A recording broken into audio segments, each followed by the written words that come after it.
Bem-vindos aí a mais um webinar organizado pela FIA, pelo Lab Marketing. Meu nome é Andrés Veloso, estou aqui hoje com o André Daré, para a gente falar aí do papel do CMO dentro das organizações. Mas antes de passar a palavra para o André, vou aqui falar um pouco da fundação. Então, a FIA ela é uma fundação coordenada pelos professores do Departamento de Administração da FEA USP, né? Dentro aqui do Lab Marketing, eu e a professora Kavita somos responsáveis pela coordenação do núcleo e das atividades conectadas com os conteúdos de marketing, tanto ensino, pesquisa, extensão e assim por diante, né? Além disso, a gente conta com o apoio do Marcos Machado e do Wilderson, que ajudam aí na coordenação técnica dos cursos. Temos realizado atividades de consultoria, pesquisa de mercado e educação executiva, né, que é o que a gente traz aí como carro-chefe. Temos aí para 2023 o lançamento de um curso de pós-graduação em Growth e a nossa turma 9 da pós-graduação em Marketing, Gestão, Estratégia e Geração de Valor, que começa já em fevereiro. E para março do ano que vem os MBAs, né, Marketing e Branding. Eu queria também deixar já avisado que no final do mês aí, de novembro, a gente vai ter um webinar, encerramento do ano, falando das perspectivas de marketing e branding para 23. E já avisar que em março de 23 a gente vai ter a terceira jornada Lab Marketing, que é uma semana aí com um ciclo de palestras, eventos, mini cursos, entre outras atividades, né? Então, muita coisa aí para acontecer no futuro.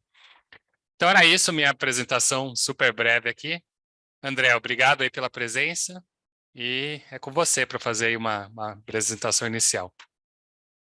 Bom, boa noite a todos, obrigado pelo convite, Andrés.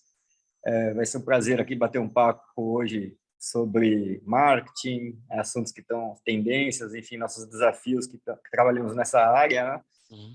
Eu trabalho no Itaú, para me apresentar, sou diretor de produtos no banco. Estou há 25 anos no banco e já passei uns 10 anos trabalhando com a estratégia de produtos e estratégia comercial de pessoa física. Passei 3 anos trabalhando com área de crédito e cobrança e depois, nos últimos anos da minha carreira e os últimos 12 anos trabalhando com produtos para pessoa jurídica. E aí tive uma experiência grande ali por ter passado por várias áreas do banco, onde eu podia abordar, seja desde o início, né, pesquisa, entendimento de necessidade dos clientes, desenvolvimento de produtos, planejamento estratégico, planejamento comercial, modelos de incentivos, CRM, enfim, tive a oportunidade de passar por várias áreas do banco, onde esse assunto que a gente vai debater hoje é um assunto apaixonante, né? E fez com que eu ficasse por muitos anos trabalhando nessa área. Recentemente também eu recebi o convite para ser CEO da CIP, que é a maior empresa de pagamentos do Brasil. Ela processa aí todo o sistema de pagamentos brasileiro, cartões de crédito, TED, cobrança, boletos. Enfim, estou numa fase de transição do Itaú para essa companhia, onde eu pretendo levar todos os meus conhecimentos que eu adquiri aí no banco nos últimos anos e para essa empresa, né? E vai ser um prazer conversar aqui um pouquinho com vocês sobre os desafios do marketing que a gente tem na atualidade. Muito bom. Avisar para o pessoal que está assistindo aí, se vocês quiserem mandar perguntas, vocês podem enviar pela aba aqui do Q&A do próprio Zoom, que a gente vai intercalando aqui na nossa conversa, né? Acho que a primeira questão que a gente pode colocar, né, quais os principais desafios de um CMO no momento atual, né, que a gente tem uma proliferação das mídias, todo mundo migrou para o online, Big Data, né, uma série de questões aí que tornaram o desafio da empresa de atender os clientes mais complexo, né? Como é que a pessoa se movimenta nesse caos que existe hoje em dia? Essa é uma pergunta muito interessante de se fazer, né? Quando eu comecei minha carreira no banco, se a gente falasse em área de marketing, né, e quais que você precisava dominar ali para fortalecer a marca de uma empresa. A gente falava muito em propaganda em TV, Uhum. stores, né? Novelas, né? Vamos fazer um site em novelas, enfim, rádio, até rádio, né? E isso ficou bastante ultrapassado, né? Com a evolução da tecnologia, com essa evolução da mídia digital e a pandemia potencializou muito isso, né? Muitos clientes que não eram tais, né? Eram físicos, vamos chamar assim, eles passaram a migraram de forma forçada, né, para o ambiente digital. E isso a gente vê em todas as companhias, inclusive companhias que vendiam produtos físicos, né, precisaram se reinventar para poder distribuir de forma digital seus serviços, né? E isso foi uma mudança de forma drástica, né, nas competências dos profissionais, porque assuntos que eram antigamente pouco valorizados na área de marketing passaram a ser valorizados e serem os principais desafios passaram a ser essa capacidade de entender o mundo digital, tá? E as especialidades que estão em volta dele, né? E ao mesmo tempo que a gente teve essa questão, a evolução do mundo digital, também evoluiu de forma importante a regulamentação, né? A gente teve aí a vigência da lei de LGPD, né, que é a Lei Geral de Proteção a Dados, onde as empresas passaram a ser reguladas, né, de como pode usar a informação do cliente no ambiente digital, coletar, e tem que pegar autorização do cliente para fazer qualquer tipo de interação com esse cliente, algo que também até então não era proibido, né, não era regulado. A vida dos marqueteiros era mais fácil antes, né? E isso faz com que você tenha que passar a gerar conteúdo para poder mostrar interesse para os clientes, para que eles aceitem, né, que você interaja com a empresa, né? A gente vê todo site que a gente entra hoje em dia, a gente tem lá o botãozinho do cookie, né? Você aceita os Uhum. cookies, então, você nem consegue evoluir na conversa com o cliente. E então ficou uma relação de transparência muito maior na relação com o consumidor. Você precisa gerar conteúdo de fato, entregar não simplesmente uma propaganda, mas uma mensagem, né, que faça sentido para o cliente, para que ele aceite conversar com você. E para isso, surgiu novas habilidades também de dados. Você falou em Big Data, né? Que hoje em dia eu não consigo imaginar um profissional de marketing moderno que ele não conheça de Big Data, né? A gente falava muito assim, até então, eu diria assim, na década passada, um profissional de marketing, ele é praticamente uma ciência humana, né? A gente via os livros de marketing, assim, tinha alguma coisa de estatística nas pesquisas de marketing, no sentido de marketing, no sentido de entender o comportamento do consumidor, mas eu diria assim que a matemática, o quantitativo e dados era uma análise bem básica, e hoje em dia ela evoluiu, onde você precisa até entender de inteligência artificial para poder entender o comportamento do cliente. Você entende ali, entender as ferramentas digitais, de como que você se posiciona ali no Google, né, nas ferramentas de pesquisa. Tem ciência já, tanto do ponto de vista conteúdo, de como que você faz ali o seu site, ali, seja na internet, no computador, ou seja no mobile, e tem a mídia remunerada também, como que você otimiza isso, daí começa a discutir funil de vendas, enfim, é uma nova, né, disciplina que surgiu no marketing, e isso está fazendo se tornou um grande desafio para os profissionais, né, que até então não precisavam ter essas habilidades para desenvolver essa função. Pegando um gancho aí do seu comentário, acho que para quem vivenciou essa transição, né, de dentro das empresas, começou a existir um desafio de você se manter atualizado, né? Porque acho que as novas ferramentas vão aparecendo diariamente, novas opções de como interagir com os clientes, novas mídias que surgem. Então, como é que você estrutura assim uma cultura de que as pessoas o tempo todo têm que estar buscando mais conhecimento, se mantendo a par das inovações? Como é que você incentiva esse tipo de comportamento entre os profissionais da área?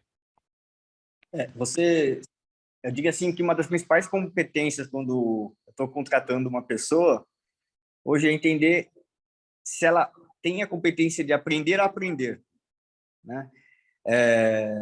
E aprender a aprender pressupõe um autodesenvolvimento, né? Quer dizer, você tem Uhum. que estar disposto e aberto a evoluir, ser curioso, né? Ter uma curiosidade enorme para poder estar atento, porque provavelmente essas novas tecnologias não estão em curso nenhum, né? Quer dizer, elas surgem e aí depois surgem os cursos, né? Se você for querer esperar um curso, né, aparecer, você já ficou desatualizado, porque quando já existiu um curso já tem uma nova tecnologia sendo desenvolvida ali, então tá a sensação de estar sempre para trás. Então, é importante conversar, né? Eu converso bastante contigo no sentido de que a curiosidade, essa disposição de aprender, dedicar um tempo para estudar e pesquisar sobre as tendências, ler. Você tem que, o profissional do marketing hoje você tem que prever o futuro, né? Tem que saber o que está acontecendo, se antecipar o futuro para trazer para a companhia. E o CMO, em qualquer empresa, eu diria que uma das grandes funções dele é antever o futuro, né, e trazer esses valores do futuro para o presente e começar a desenvolver, né, serviços que comecem a conversar com esse futuro que é presente também, né, Uhum. na relação com seus clientes. É. É interessante falar isso, porque ontem a gente teve uma palestra presencial na FIA com o padre Júlio Lancelotti, e no meio da palestra dele ele estava falando de deepfakes, fake news, assim, várias coisas assim, super atuais que você olha e fala, pô, essa pessoa, apesar do trabalho dele ser conectado com as camadas mais pobres da população, né, que está em situação de rua, ao mesmo tempo ele está informado das questões que impactam as organizações, né? E a fala dele era muito sobre isso ontem.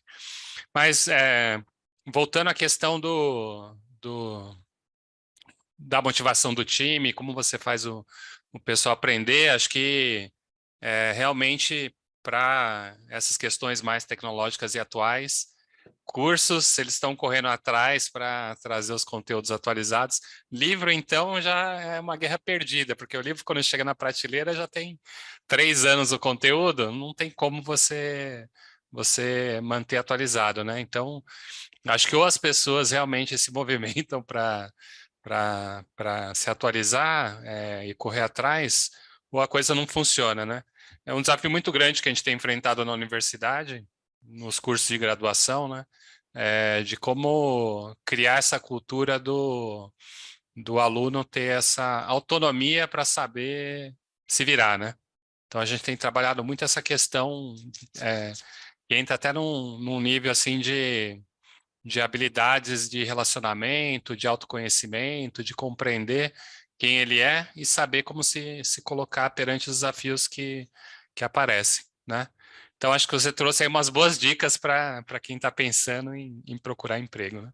Eu gosto de fazer analogia sempre para Uhum. ficar fácil de entender o recado, né?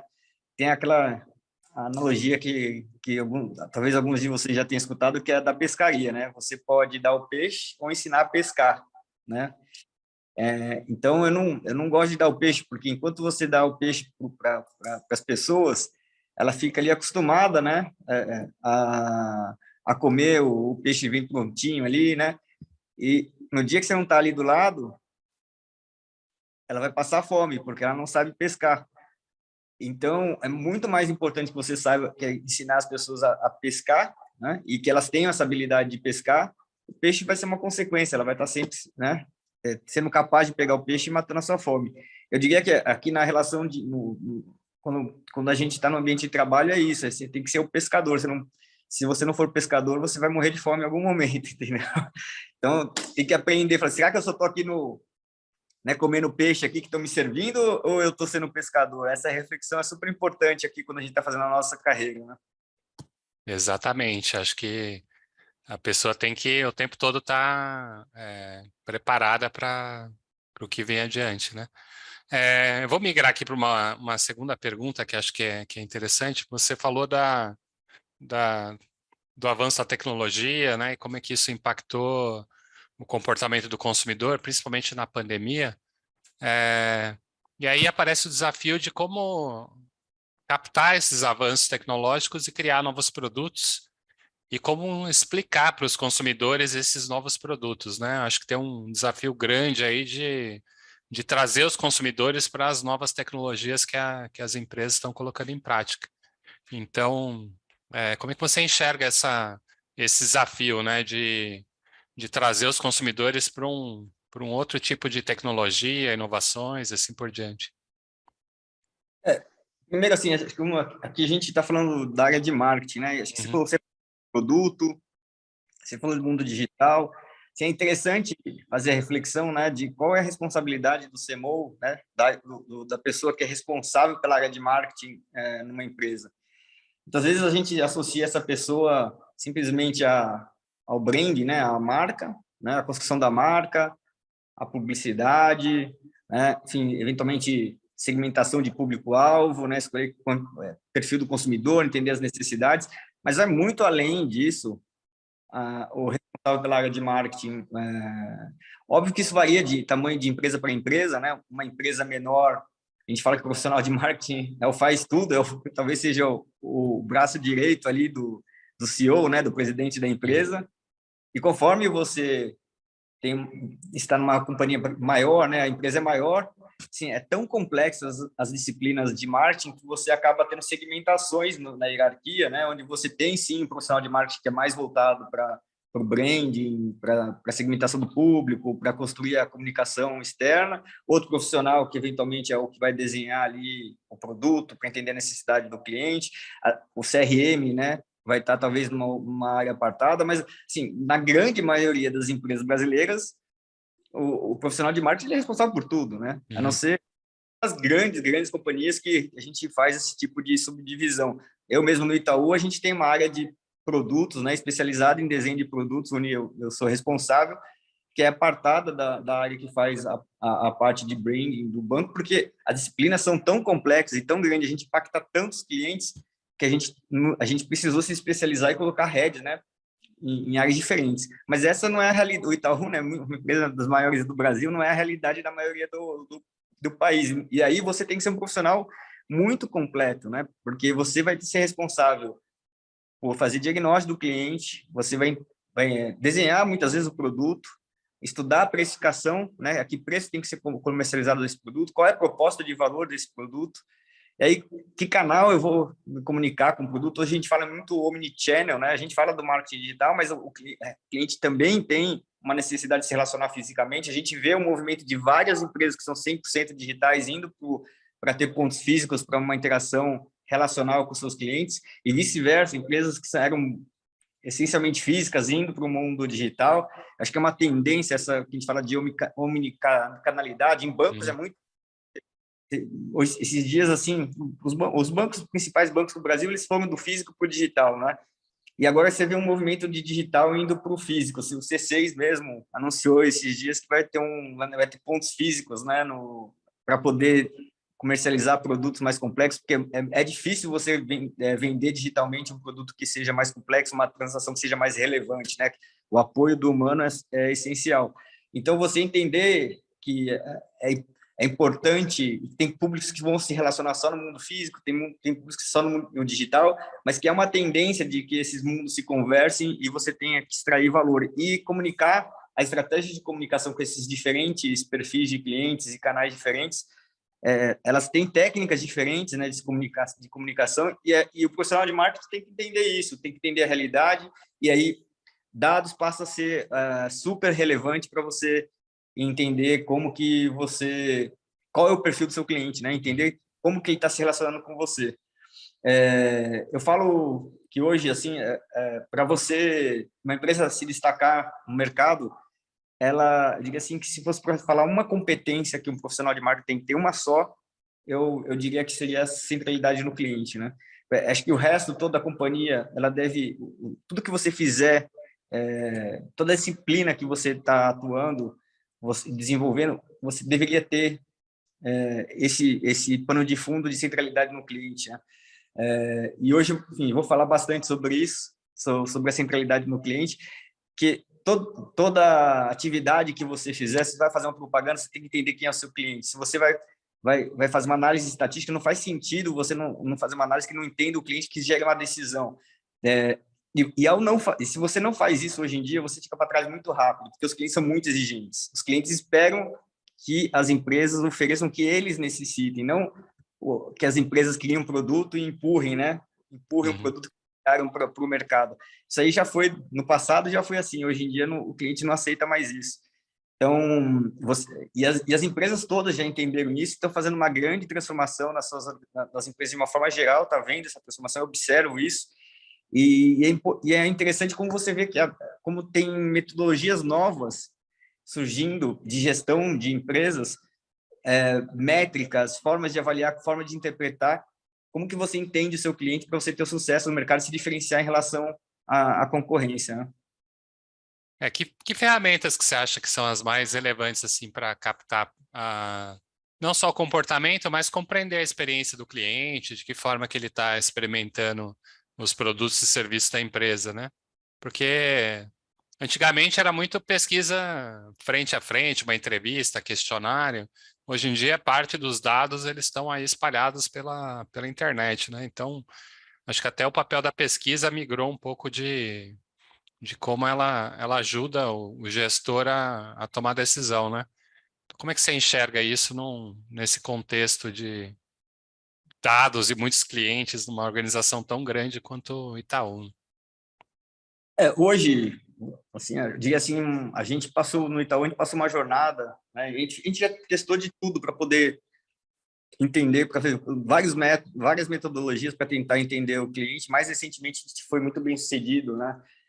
A gente no entendimento do cliente, a gente tem identificado uma evolução significativa nos últimos anos na satisfação dos nossos clientes. A gente implementou o que a gente chama NPS, né? Muitas pessoas acham que o NPS é só uma nota, né? Que é o Net Promote Score. Existe o Net Promote Score, que é uma nota de satisfação, né? Que ela é calculada com base numa pergunta que é geral para qualquer setor, pergunta para os clientes, consumidores, quanto que o cliente recomendaria, né? Essa empresa ou esse produto para um colega, um amigo, né? E aí o cliente responde de 1 a 10, né? Uma nota de 1 a 10, onde a gente chama que 9 a 10 são os clientes promotores, né? 7 e 8 são clientes neutros, né? E para baixo de 6 para baixo são os clientes detratores. E aí a nota do NPS é percentual de clientes promotores menos clientes detratores. Então, esse é um indicador que, assim, 2/3 das empresas mais valiosas do Brasil usam esse indicador já como principal métrica de avaliação de satisfação dos clientes. E tem vários benefícios, tá? Ela não é perfeita, mas ela é a melhor métrica que foi encontrada para avaliar a satisfação dos clientes. Acho que a Bank desenvolveu aí aos 20 anos atrás aí começou a pesquisar esse assunto e hoje em dia está difundido no mundo inteiro. Sim, as empresas que a gente chama que a gente avalia que encantam seus clientes têm notas acima de 80% de NPS, né? E quem está abaixo está ralando, correndo para chegar nesse. As empresas benchmarks no setor têm um índice de satisfação muito alto, quer dizer, 80% dos clientes ali praticamente num nível de satisfação acima dando nota 9 e 10, né, para o serviço do cliente. E a gente sabe que um cliente promotor, ele dá de 2 a 4 vezes mais rentabilidade para a empresa do que um cliente que não é promotor. Porque ele está se relacionando mais, ele é fiel, ele tem recorrência, enfim, você tem um atrito com o cliente muito menor. É impressionante como você extrai uma relação de longo prazo com o cliente quando ele está encantado com o seu serviço. Mas quando a gente fala em implementação de NPS, né, uma empresa implantou o NPS, na verdade ela não está implantando simplesmente um score, né? Na verdade o NPS assim, se você for raiz mesmo, for estudar lá o que é bem metodologia que é bem desenvolveu, NPS significa Net Promote System, é um sistema de avaliação de satisfação dos clientes. Não é o score é simplesmente um índice que você acompanha clientes. E aí, esse símbolo significa o quê? Porque ele vai muito além de uma nota, né? Você tem que colocar a cultura da empresa, as pessoas todas com o objetivo de entender quanto o cliente está satisfeito com o seu serviço. Então, quando você tem um cliente te dá uma nota, nessa jornada, nesse sistema de avaliação de satisfação de cliente, a gente fala que o time da ponta tem que pegar aquela nota e conversar com os clientes, entender o que foi legal, uma nota de encantamento, o que foi legal para isso ser repetido, né, mais vezes, o que não foi legal, o que depende da atuação de quem está na ponta atendendo o cliente para melhorar essa satisfação, ou às vezes até é um processo mais estrutural da empresa que, enfim, tem que ser levado para dentro da empresa, para as áreas de produto, tecnologia, enfim, para poderem estruturar esse serviço, né, e melhorar de fato o serviço, algo que não dependa só do time que está na ponta atendendo o cliente. E aí sim você voltar com o cliente e falar, olha, agora você de fato nos pediu e a gente entregou, e enfim, a tendência quando esse ciclo vira um ciclo virtuoso, onde você pega insights das pesquisas com os clientes, traz para dentro, né, melhora os seus serviços e volta para o cliente, isso vira um ciclo virtuoso e a tendência de satisfação dos clientes aumentar bastante, né? E aí eu tô falando bastante de não se apegar só a nota do que o cliente dá, porque de fato, assim, hoje em dia eu vejo um profissional de marketing, né? Alguns profissionais de marketing executivos que são responsáveis pela área de marketing se baseando nas decisões, tomando decisões somente com as notas, com os indicadores de satisfação do cliente, que pode ser o NPS, mas tem outros, né, de atrito, churn, né, que a gente fala que é perda de clientes, tem vários indicadores, rentabilidade do cliente, né, número de produtos por cliente, tem outros indicadores que você pode também olhar de forma complementar para ver qual é o nível de engajamento que esses clientes estão com a empresa, né? E quando você fica só numa visão numérica e coloca uma meta como objetivo numérica, na verdade, você está olhando assim, para o umbigo, você não está olhando para o cliente. É necessário que todos os profissionais da área de marketing, do maior nível até o estagiário, eu diria, estejam em contato com o cliente, entendendo o que ele realmente precisa. Você tem que ter uma cultura de centralidade do cliente assim, no sangue. E ter cultura do cliente é gostar de falar com o cliente. Sabe? Não entender o que ele está esperando de você, da empresa, do serviço. E isso pode fazer, a partir do momento que você entende realmente qual é, a gente fala assim, na literatura a gente fala job to be done, né? O que realmente o que ele está precisando que a empresa faça, né, para ele, aí realmente você começa a desenvolver serviços bem diferenciados e se destaca no mercado. Vou dar um exemplo, acho que a área de marketing mesmo usa esse exemplo algumas vezes, mas enfim, eu peguei esse exemplo e trouxe para a minha realidade aqui, que acho que todo mundo vai se enxergar nessa reflexão. Esses dias eu vou falar sobre água, né? O produto água, né? Esses dias eu fui no Atacadão, aí vi lá vários tipos de garrafas de água sendo vendidos, né? Vários. Daí tinha um garrafão de 5 litros, tinha garrafão de 1 litro, garrafinha mais aquela de PET menorzinha, né? Tem uns 300 ml por ali, e da 300 ml tinha de tudo quanto é preço. Visualmente eram parecidos, né?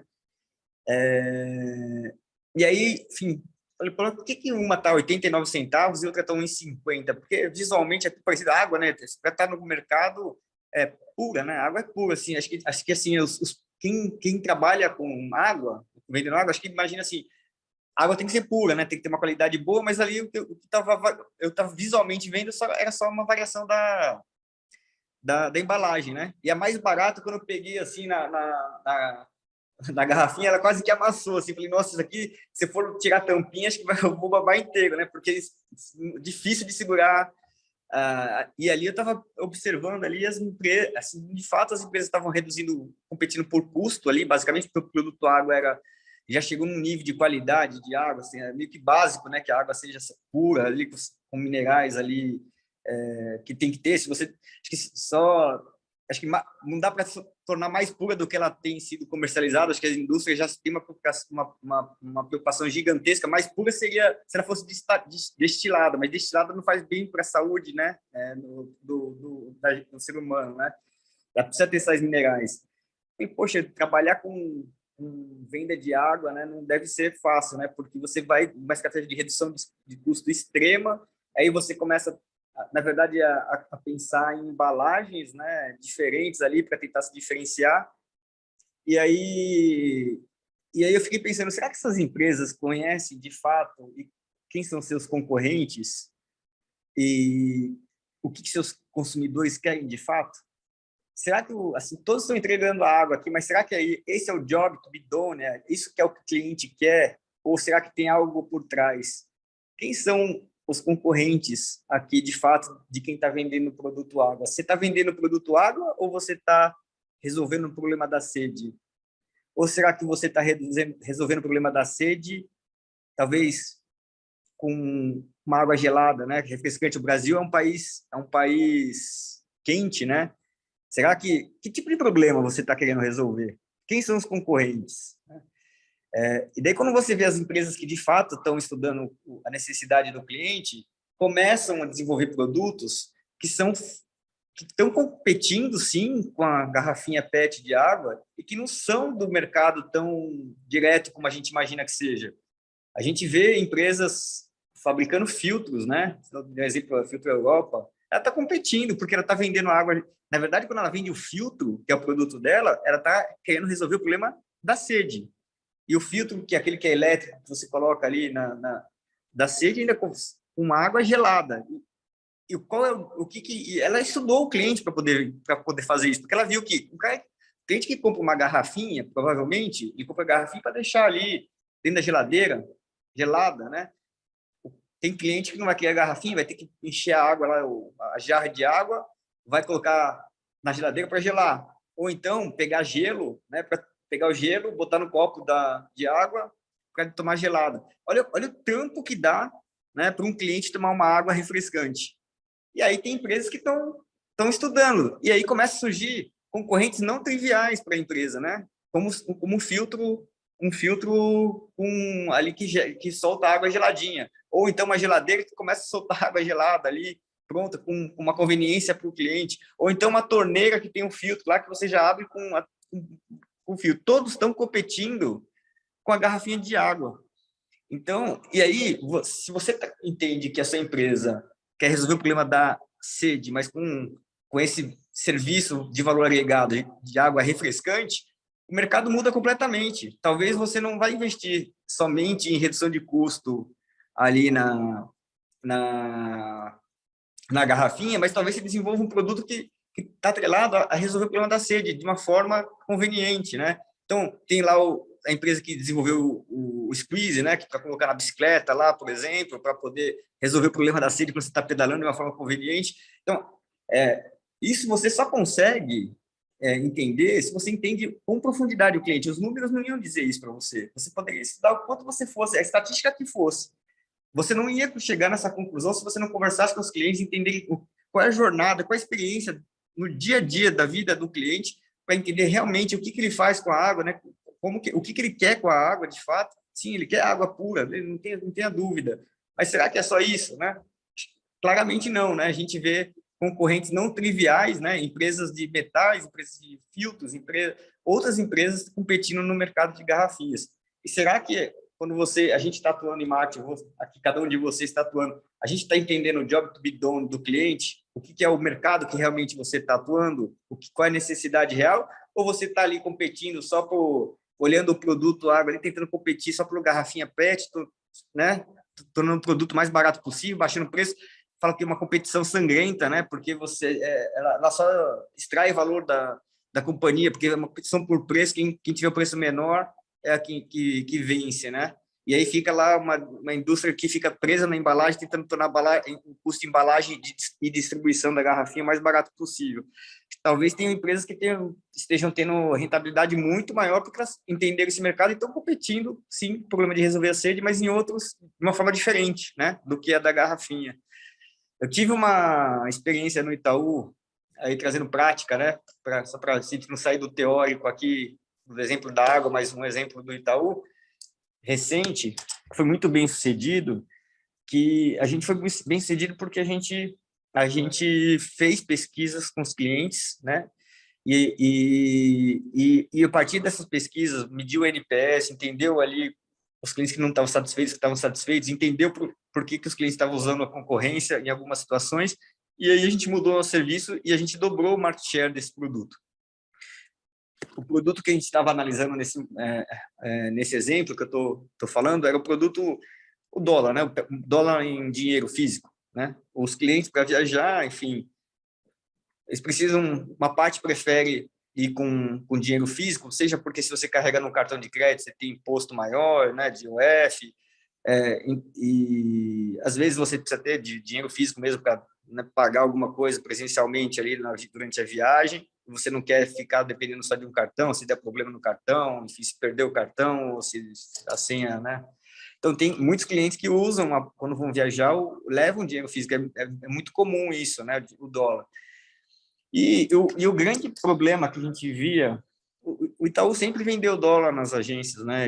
Boa parte das agências tinha lá e você pegava a fila no caixa eletrônico não, desculpa, no caixa físico da agência, então ninguém gosta de pegar fila, né? Tinha que ficar lá 10 minutos na fila, 15, 20 minutos na fila para poder comprar o dólar para viajar. E aí você chegava lá na hora de pagar, de comprar o dólar, o caixa lá via a cotação daquele momento e você era refém daquele preço lá, se estava alto, estava baixo, o mercado é volátil, né? Enfim, você pagava o preço que fosse. Se alguém que ficava acompanhando o mercado, o dólar está mais baixo, está mais alto, no dia que estava mais baixo, não, deixa eu correr lá para a agência, pegar a fila para poder comprar o dólar no preço bom para viajar, né? E aí era uma experiência, assim, dolorosa, né? Você fala assim, poxa, eu tenho que fazer isso. E aí a gente via, aí começaram a aparecer alguns concorrentes, né? Essas casas de câmbio que só fazem isso, começaram a entregar por courrier, né? Você comprava o dólar e entregava pelo courrier.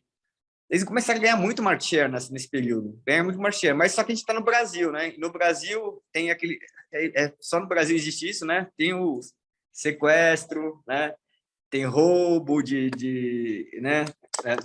Dos motoboys, e aí a indústria né, o crime começou a olhar quem estava fazendo isso e começou a ter problemas, né, de roubos mesmo dos motoboys, né, do dinheiro, e começou a ter e o custo desse serviço não passou a ser só o motoboy, esse é o motoboy mais um roubo, né, que tinha começou a ficar caro para essas empresas fornecer o serviço. Era uma conveniência muito alta, mas só que tinha que passar esse custo para o consumidor, porque começou estatisticamente a ter muito roubo do dinheiro nesse leva e traz, né? Sai da casa de câmbio e vai para a casa do cliente.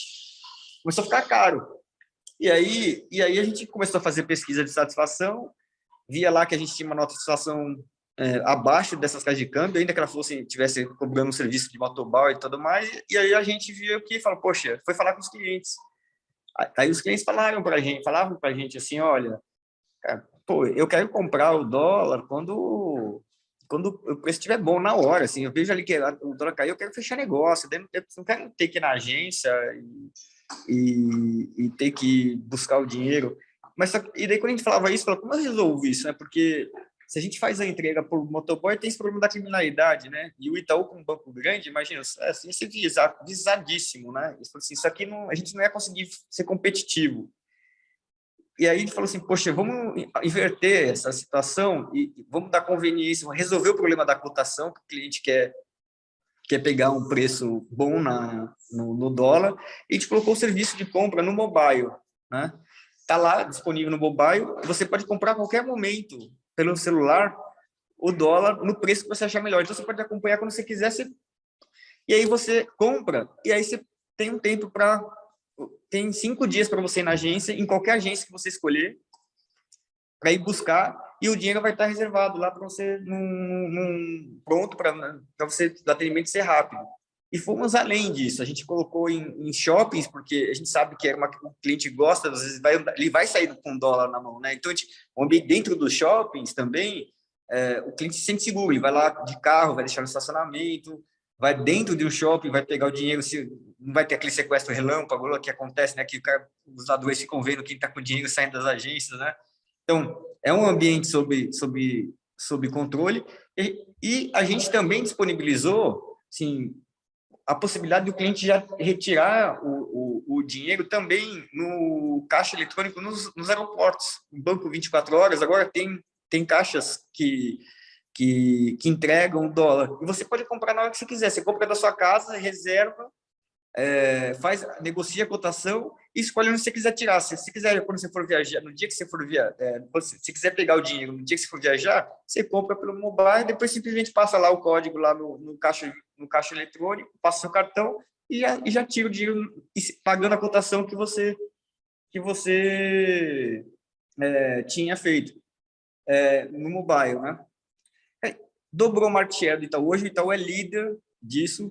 Por quê? Porque a gente entendeu o problema do cliente, a gente entendeu que é legal ter sim, a conveniência de entregar para o motoboy, mas isso aumenta, fica caro, acaba ficando viabilizando o produto para o cliente, porque a gente está no Brasil e infelizmente tem essa questão da criminalidade.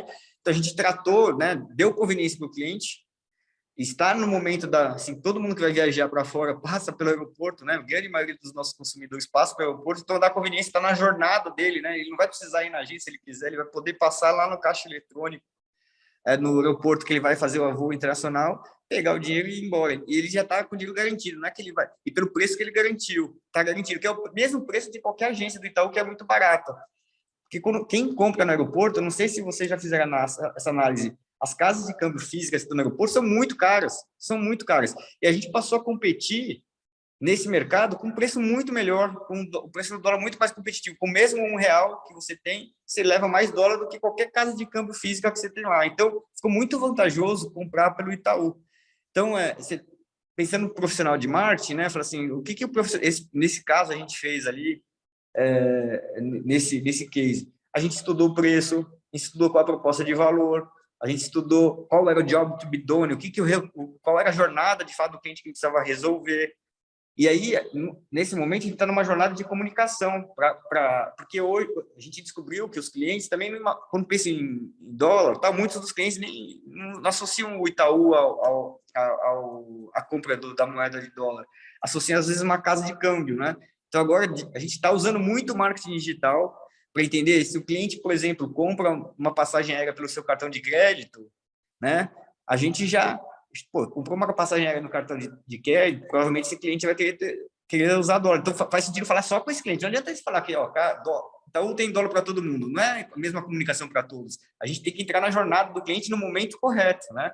Então, começa a usar em tempo real, por sinal. Esse é um dos grandes desafios. É naquele momento você começa a comunicar para o cliente e falar assim, olha, o Itaú tem uma jornada aqui incrível, né, com preço super competitivo, para você, caso você precise comprar dólar. E daí a comunicação do cliente fica até positiva, né? Porque o cliente fala assim, poxa, o Itaú está falando comigo de uma coisa que eu estou precisando, e não, né?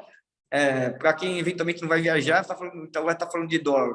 Começa a falar sobre dólar, moeda estrangeira, para o cliente realmente que está querendo consumir esse produto. Então, entender a necessidade do cliente, em que momento você conversa com esse cliente, usar dados na companhia, né? Os dados que você tem disponíveis, usar dados para poder saber, para entender a necessidade e falar com esse cliente no momento certo, passa a ser um grande desafio dos profissionais de marketing. Adorei esse exemplo, porque eu viajo, né, de vez em quando aí nas férias escolares, quando podemos ter uma folga na universidade, e esse realmente é uma dor do cliente, né? Então, como você se virar nesse esquema dos dólares. Foi uma ideia bem criativa, né? Sim. Porque vocês saíram do padrão, né? E foi construída com o cliente. Hoje a gente é líder, né, disparado de dólar em moeda, assim como em vários outros serviços a gente tem conquistado a liderança. Mas a metodologia de entender o cliente, entender as pesquisas de satisfação, entender o que o cliente não está satisfeito, o que está rolando ali na experiência, o que está consumindo de outras empresas, como fazer diferente de uma forma que ninguém consiga copiar, né? Isso foi tudo um grande trabalho de análise, né? Depois que eu conto a história, parece que é fácil, isso é óbvio, mas para chegar nessa conclusão, ela não foi tão trivial assim. Não, porque você tem que ter não só a criatividade de inventar o negócio, mas também ter um monte de sistema, operação, um back, né, bastidores aí que não é fácil de colocar em prática. A Thaí está falando disso, assim, de competências do profissional de marketing. É uma das grandes competências atuais é trabalhar de forma colaborativa, né? E, nesse caso específico, a gente teve uma parceria enorme com a área de tesouraria do banco e com a área que compra, né, as moedas, com a área de tecnologia, né? Então, até o próprio método de trabalho deixou de ser hierárquico, né? Você quando você entende o cliente, entende a jornada, você junta várias áreas, né? No modelo de tribos, né? No modelo agile de trabalhar, que a gente fala bastante, usando metodologias de design thinking, né? Lean Construction, que é desenvolver o produto simples, de uma forma bem enxuta, com base no que realmente o cliente quer, né? Não ficar colocando coisas que o cliente ali, que são acessórios que o cliente está procurando, encarecem os produtos, né? Então, tudo isso foi feito e a gente tem feito isso para todos os serviços que a gente tem. E a gente tem muitos serviços que a gente já está conseguindo chegar em índices de satisfação muito altos, que são os NPS de 80, mas tem uma jornada grande ainda de produtos que a gente identificou, que a gente não chegou no nível de encantamento ainda.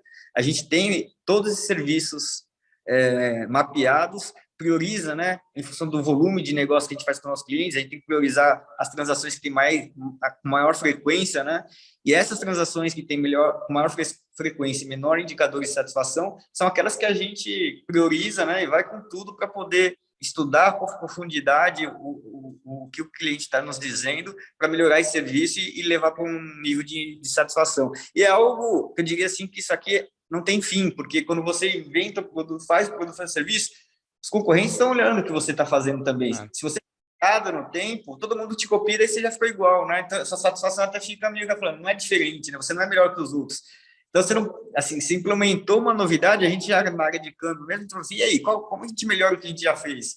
Legal, a gente ganhou a liderança, mas assim, daqui a pouco todo mundo vai estar copiando a gente. O que a gente vai ter que fazer? Daí, continua pesquisando o cliente novamente, entendendo o que pode ser melhorado, quais são as nuances do que ele está querendo fazer quando ele vai viajar, para a gente melhorar a experiência do cliente, ver com quem a gente está competindo. Às vezes a gente está competindo com cartão de crédito, às vezes a gente está competindo com cartão de débito. Então, uma transação de transferência internacional, uma conta que o cliente pode mandar para uma conta digital fora do país. Enfim, a gente começa a entender essa dinâmica para poder falar assim, como que a gente entra nesse mercado de venda de moeda estrangeira, como que a gente se diferencia e de uma forma única, né? Agora, uma pergunta. Às vezes, quando você está nesse processo de inovação, você esbarra em dúvidas sobre legislação, o que pode, não pode, se pode seguir adiante, se é algo que nem existe legislação sobre? O mercado financeiro ele é cruel, né? Assim, tem mercados que são mais abertos, né? São menos regulados, mas o mercado financeiro, em particular, ele é muito regulado. E, assim, de regra geral, tá? Como que a gente fala assim, se não está escrito na lei, você não pode. Tá. Assim, não é assim. Na vida real, assim, se não está escrito na lei, você pode fazer, porque não está proibido. No sistema financeiro, assim, ó, se não está escrito na lei que você pode, por definição, você não pode, né? Então é um mercado muito difícil de inovar, mas o Banco Central está muito atento a isso, né? Que é o principal órgão regulador do sistema financeiro, e ele tem feito brechas com os participantes abrindo brechas, né? Onde a gente aprova com o Banco Central um projeto onde que uma lei ainda não foi regulada de certa forma, e ele deixa você experimentar naquele ambiente controlado, e aí ele aprende também, e daí evoluir de uma forma conjunta, né? O Banco Central vai regulando junto e a gente vai desenvolvendo os produtos. Mas, sim, eu acho que o mercado financeiro talvez seja um dos mais regulados que tem, né? Tem outros que são bastante, mas eu ousaria dizer que talvez seja um dos mais complexos e mais regulados que a gente tem no Brasil. Mas não, é o nosso desafio, né? É o desafio. Como que você tem as regras do jogo e você tem como que você lida, né? E cria em cima das regras do jogo. E muitas vezes, sim, a gente influencia o regulador, falar tecnologias novas, né, um ambiente novo. Assim, até pouco tempo atrás, a lei proibia que os bancos fizessem a conta digital. Hoje, a conta digital é um negócio super popular, né? Mas foi em 2015, eu participei dessas negociações com o Banco Central. Antes, a lei falava assim, para você abrir uma conta no Brasil, você tem que assinar um papel, assinatura física, você tem que entregar o seu documento fisicamente e tal. E se você não fizesse assim, era proibido pela lei. E aí a gente mostrou para o Banco Central que poderia ser seguro, né? Que quando um cliente vai abrir uma conta digital hoje em dia, se a gente fizesse digitalmente, a gente, além de tirar foto lá dos documentos, ter todas as informações que a gente teria fisicamente, a gente teria a localização do cliente, a gente teria lá o DNA do device, né, que tem lá o código device, a gente teria muito mais informações do que simplesmente abrir uma conta física. A gente teria todas as informações físicas, mais as informações da DNA digital, da identidade digital do cliente, do device do cliente, e isso poderia até evitar fraudes, né? Porque a gente sabe que já existia muita fraude em documentos, né? Existem no país isso daqui. Então, eu falo assim, achar que porque você está entregando físico, um documento físico, você vai estar blindado de fraude é uma ilusão, né? E aí o Banco Central entendeu isso e exigiu que os bancos, para abrir contas digitais, que tivessem esses controles, né? Usando as ferramentas, as novas tecnologias que eram possíveis fazer controles adicionais. E hoje é uma realidade no Brasil, né? Quantos bancos digitais surgiram em função disso? Então, a legislação proibia, mas nem por isso a gente deixou de fazer, né? A gente acabou construindo com o regulador uma nova regulamentação que atendesse essas necessidades dos clientes, porque uma das principais dores que tinha dos clientes é fazer, para abrir uma conta, tenho que ir numa agência. A gente não quer ir na agência, ninguém pensa no banco, porque fala, é legal ir numa agência. Tem alguns clientes que até gostam de tomar um cafezinho e tal, mas a grande maioria não querem saber de tomar cafezinho, ir na agência, pegar fila, pegar trânsito, pagar passagem de ônibus, enfim, gastar gasolina. É um custo de servir isso para o cliente, né? Então, o cliente não quer isso, ele quer conveniência. E hoje, o volume de contas digitais que a gente abre no Brasil é maior do que a de física, né? Muito bem. A gente tem uma pergunta aqui da Joana. Quais são as perspectivas para o futuro, assim, de transformação, de desenvolvimento do mercado? E tem uma outra pergunta aqui da Patrícia também. Como medir a produtividade de um profissional de marketing? Só pergunta simples. Eu diria assim, primeiro eu vou falar do desafio, né, do mercado, com essas tendências, assim. Eu estava lendo esses dias uma reportagem que falava que dos executivos de marketing, dos executivos, né, de todas as especialidades de executivos que existem numa empresa, o profissional de marketing era o que tinha maior rotatividade no mundo, tá? No Brasil não é diferente. Que, em média, um diretor de marketing, ele fica no cargo 4 anos, né? Enquanto outras modalidades, finanças, CEO, tal, fica mais. O CEO, a média de um CEO hoje no Brasil é de 8 anos, né? Então, você fala assim, mas por quê? E era assim, era espantoso, era pior, era a maior rotatividade mesmo, né? E aí as pesquisas vão entender um pouco, vão pesquisar um pouco o que estava por trás dessa maior rotatividade, né? O que faria sair, né, os profissionais saírem de empresas, trocarem de empresas? Uma parte é porque esse mercado está muito aquecido, né? Com essas novas, o marketing digital ganhou uma importância muito grande. As empresas passaram a ter necessidade de investir nisso. E o profissional que está especializado, né, que também tem essa habilidade, passou a ser um profissional bastante assediado, desejado, né? Então, por um lado, é o assédio, sim, de uns profissionais. São poucos profissionais que são referências no Brasil nesse sentido, né? Por outro lado, assim, você fala assim, mas isso explica a maior rotatividade? Não. O principal motivo, de fato, era o contrário, é que os profissionais de marketing, assim, as novas tendências, as novas metodologias, as novas exigências que estão sendo exigidas do profissional de marketing são tão diferentes das do passado, que está fazendo com que as empresas precisem trocar o seu profissional, porque estão ficando obsoletos, eles não estão conseguindo acompanhar a velocidade das mudanças tecnológicas e do comportamento do cliente, né? Essa transformação digital que aconteceu nos últimos anos foi uma velocidade que foi impressionante. E a área de marketing, ela talvez seja a área que mais precise acompanhar essas tendências, né? Porque, enfim, você precisa estar em contato com o cliente, precisa estar, né? Você precisa desenvolver novas tecnologias de gestão para poder acompanhar esse mercado. Big Data é algo super recente, enfim, a gente há um tempo atrás falava em Big Data, dos dados, uso de dados, modelagem, tal, usava a área de crédito, sempre usou, né? Mas hoje em dia o banco inteiro usa, né, isso, né? Todas as áreas, e área de produtos, marketing, assim, muitas funcionalidades para entender o que o cliente precisa, até interação com o cliente, tem muita coisa que a gente usa inteligência artificial. Se o profissional de marketing não tiver antenado nisso, das possibilidades do que essas novas tecnologias podem servir, né, para desenvolver serviços e mensurar ali a relação do cliente, e até comunicar, né, como você chega nos seus clientes, você acaba ficando obsoleto muito rápido. Então, eu digo assim, o mercado está aquecido, mas para quem está preparado. E, de certa forma, tem uma ameaça enorme para quem não está se atualizando, né? Então, por isso que essa rotatividade tá maior do que a média das outras posições. Aí, cabe a cada um de nós querer saber que lado que você quer estar, né? Se você... Daí, o aprender a aprender é algo fundamental, porque se você tiver essa competência, você vai estar no clube dos desejados, porque você sempre vai estar atualizado, e se você mudar de empresa é porque você foi para um lugar melhor, né? Agora, se você não se atualizar, você vai estar naquele segundo grupo, né? A empresa vai precisar pegar alguém que se atualize, e aí você não vai ser por sua vontade que você vai sair da empresa, né? Vai ser por necessidade da empresa em si.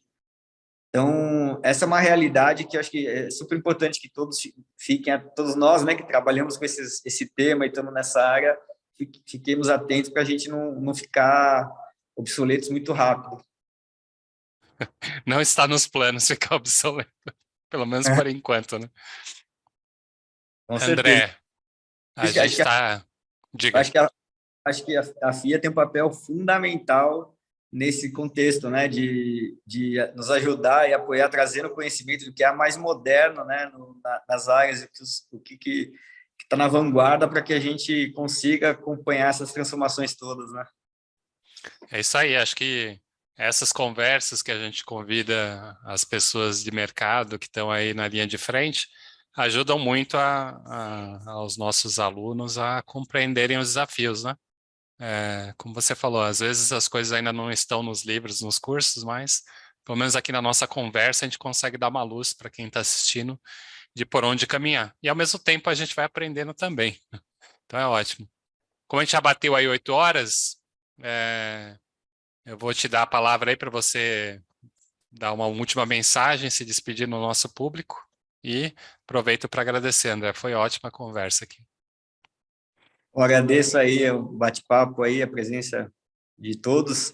Vou deixar o espaço aí, acho que o tempo foi rápido, né? Se alguém tiver perguntas e dúvidas, podem escrever aqui para o Andrés, que daí depois eu me comprometo a respondê-las.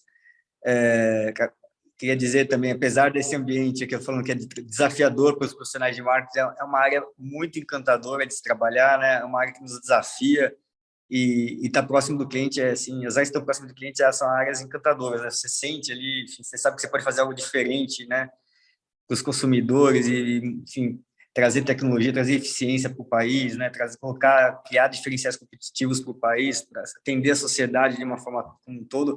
É uma área que eu sou apaixonado, e aí, acho que para quem escolheu trabalhar com marketing, acho que fez uma boa escolha. É uma área que realmente tem muitas especialidades para a gente atuar, e de qualquer tribo que você for, né? Tem gente que gosta mais do quantitativo, tem gente que gosta mais do lado humano, assim, tem espaço para todos aqui, e isso que eu acho que é a beleza da área de marketing, né? Para quem trabalha nela. Muito bem. Então, encerrando por aqui, André, mais uma vez, obrigado. Boa sorte aí na sua próxima etapa aí na carreira, né? Você falou que vai assumir aí como CEO, então estaremos aqui na torcida para que tudo corra da melhor forma. Agradeço a Patrícia que organizou aqui o webinar, né? Convidou o André. E no final do mês que vem tem mais. Um abraço, tchau, tchau. Tchau, boa noite.